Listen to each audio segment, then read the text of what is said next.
Hi, Leo Sun and Rising. Welcome to your April 2022 Astral Update. It's Serena here. My gosh, this is the third time I've attempted this recording. I don't know what's going on here, but in any case, this is Aries season. So it's so great for fire signs. I'm a Sagittarian, you're a Leo, and this forms a trine, Aries, to our sun. In my case, you may be a Leo sun or rising, and in both cases, this can be very cooperative for what it is that you're trying to accomplish. In addition to that, because April is continuing this green light portal through the end of the month, or a couple of days before then, that all the plants are direct and that kind of thing. This can be a great time to launch if you are prepared to launch something, because you will have more cooperation. As I always say, ultimately, you have to feel good about it. And even if something is launched at a time when maybe the odds are against you, it may be the perfect time for you. It may be that something starts more slowly than it would have, but you can sustain it, especially a Leo person who is very persistent and isn't going to give up if something doesn't just take right away. So, on the first of the month, we have a new moon at 11 degrees of Aries, and this is in your ninth house. This is a place where expansion reigns. So everything that has to do with broadening your outlook and your, even geographically, because this is the house of long distance travel, um, that can broaden your outlook, though. It's not just a physical roaming around the world, but being exposed to different things can be quite stimulating. And this is the house of academia, so anything related to university, whether you're learning there, maybe enrolling there, or uh, applying to teach there, or hearing that you have gotten a position there. And that can involve online teaching as well, obviously, or learning, but higher learning, and God. And so, beginning a new yoga teacher training, beginning some kind of, going to a spiritual center that you've had your eye on. These all can be expansive activities that you're involved with. On the 5th, this is very important. The Pisces energy is actually super important. Venus goes into Pisces on the 5th, Mars goes into Pisces on the 14th. And the reason that this is so important is because you already have energy here. Neptune has been in Pisces for the last decade. And Leo people may have found that they have honed their psychic skills or had paranormal experiences that have shaped their beliefs, their belief system. Well, that's more ninth house, but have shaped their beliefs about the mysteries of the universe, which is eighth house. So paranormal, what I mean by that, because this is the house of metaphysics, but it's also the house of death. So it can be that eighth house people, and you can also look in your natal chart to see if you have planets there, can be concerned with these issues. And so if you have a transit there, there might be some kind of poltergeist or something. I really don't know if poltergeist is just another word for ghost, or if it's like a specific type of ghost, like if it's like a malicious ghost, or maybe just a mischievous innocent ghost. I don't really know what that means. I just said it because it came into my mind. But yeah, Neptune especially, can make you very, very receptive to other realms, to the other side, if you will. And some of you may have even felt drawn to get hypnotized, to go to be, to become a channel, whether you're doing it, privately or professionally. But I mean, when I say privately, I mean getting hypnotized and then channeling, some message or something. So Venus here, though, I mean, this is also the house of other people's money. And to tell you the truth, this could have a very mundane kind of an influence, these two particular planets, the divine lovers. It could be like hot and heavy. It could even be sexual in nature with Mars here. It could be a very all-consuming love situation because the seventh house is one of the houses that Venus rules, and it's about committed partnerships. But as we know, a person can get married, a person can move in with someone, and even though they are together with that person, they're not necessarily very intimate. The eighth house is a house of intimacy. When we say the word intimacy, the first thing that comes to people's minds is sex, let's face it. And it's not because they have like a dirty mind. It's because that is, unfortunately, in our society, that is what is valued when it comes to intimacy, I think, overall. And in fact, intimacy can relate to our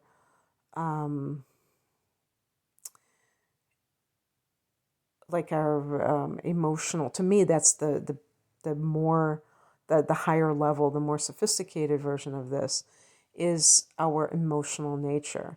So, in other words, we're not putting on a front with the people that are closest to us. We're being very vulnerable. We're sharing, our shadow self, which is the eighth house, with them.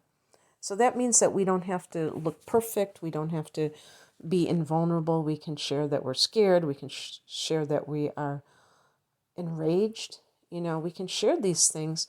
We don't have to make nice all the time. But we're doing so in a way also that is very geared towards healing. When a person loses it and loses their temper, and they start explaining why they're so upset with someone, that may be cathartic for them, but it's not necessarily the best way to do that because the other person may feel attacked, and it may make the person look bad because they're out of control. But being able to share anger in a very calm way takes a lot of restraint and takes a lot of maturity. Or some other unpleasant emotion, or something that has been bothering that person. Maybe it's a secret they've kept for many years. That can be part of the shadow.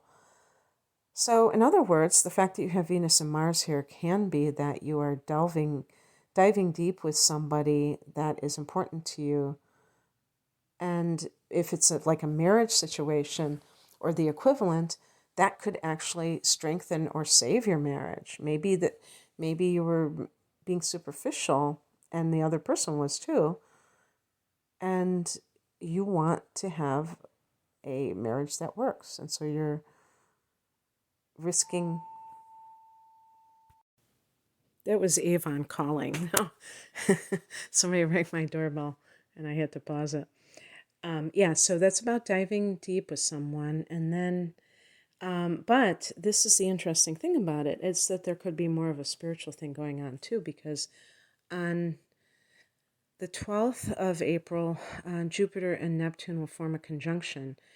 I think it's around 24 degrees of Pisces. I'm not sure, but they'll be in the same degree. And this may have like a healing effect on the world because, Neptune especially is like it's a generational planet. So it affects a large amount of people.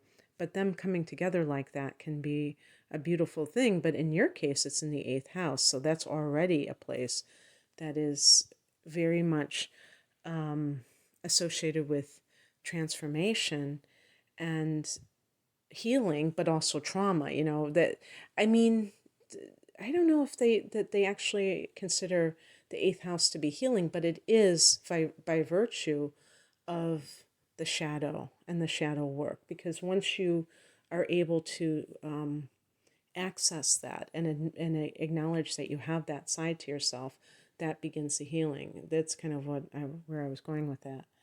And so that might be a very interesting thing. But what I was saying about on the more mundane level with all of this is that there could be something with money that is you might be connected to, like let's say from family, especially like inheritance. But sometimes this can occur with a marriage situation where you're getting divorced or something. Venus here can be getting money from other sources, from shared resources or from other sources. And maybe if you are coupled, seriously coupled, marriage or the alternative, your partner is getting money, a raise or getting more money. But Mars here can do that as well. So there's Mars can be that combative energy. So it could be like fighting for this money that you might think you deserve. Neptune here can be some kind of deception, some kind of like confusion. An example would be, let's say you have, this is a total, hypothetical, has nothing to do with particular transits. But let's say your father passes away and you find out he had another family. And actually this would probably be something that has been an ongoing situation, even an ongoing ordeal. Like you find out about a parent's hidden family and then they have legal or children that they had that were not, that you didn't know about, and so they're like heirs to his money. Or even a mother it could be the same thing, she had children before you were born and she never talked about it, and so all of a sudden you have these other siblings, and then they're wanting the money too. It's that would be kind of a mess, but still, these kinds of things happen. I'm just thinking of what Neptune in the eighth house could mean on a more mundane level when it comes to money. Finding out that your partner has been blowing money, gambling, doing whatever, and then having to clean up that mess. But Jupiter's here, so that could save the day. So even if, oh yeah, speaking of Neptune, there is going to be a Neptune retrograde in this eighth house on the 29th. And that could be like a reality check about some money that you thought was, going to be in a certain way, but really is something else. On the 16th, there's a full moon at 26 degrees of Libra. Now here's a friendly angle, a sextile, going the opposite direction, going forward. I've been doing a lot of that backwards movement with some of these transits, but that's in the third house, and that can be some kind of ending or culmination of efforts. So if you've been doing some kind of training and you're finally done with it, vocational, I don't know exactly what vocational training extends to. Is massage therapy vocational training? It's not, you're not getting a degree at the university, in other words, but you're doing something. This is also the house of siblings. So here I was talking about this shared money. You may learn something about a sibling, or you may have like an aha moment about a sibling. And if there is contention with family members about a will, this could be something that isn't so pleasant, where you're like, wow, this person's been screwing me over my whole life, and you may decide to cut ties with that person, or at least keep them at arm's length, because you realize that they're very toxic in your life. But this can also be, even if that same scenario is true, it could be that you are realizing something about what they went through in life and you have more compassion for them. So, in other words, you feel for them. you realize that they've always struggled with mental illness and you didn't realize it until now for some reason, or an addiction, or that they were like scapegoated by the parents. So all of these kinds of dramas can come into it, and you have to be able to stay above the fray because, of course, Leo is very passionate about what they believe in and is very strong-willed, and you don't want to be overbearing. You want to be somebody who can handle yourself and yet have restraint if need to be. This can also be just any kind of download that comes into your mind. When I say download, I just mean you have this epiphany of sorts, and that can help you to make a decision that's very important, or to see an important situation in your life in a different light, those kinds of things. On the 19th, the sun goes into Taurus. So this is a fellow fixed sign. So it's going to be in that fourth house of home and family. I mean, what am I talking about? I was thinking of Libra, so I was thinking, and then I thought, that's not right. In the 10th house of career. And so we are, well, I don't want to give away the little surprise here about Taurus, so I'll just say that the sun goes in there, and then the focus is on career matters.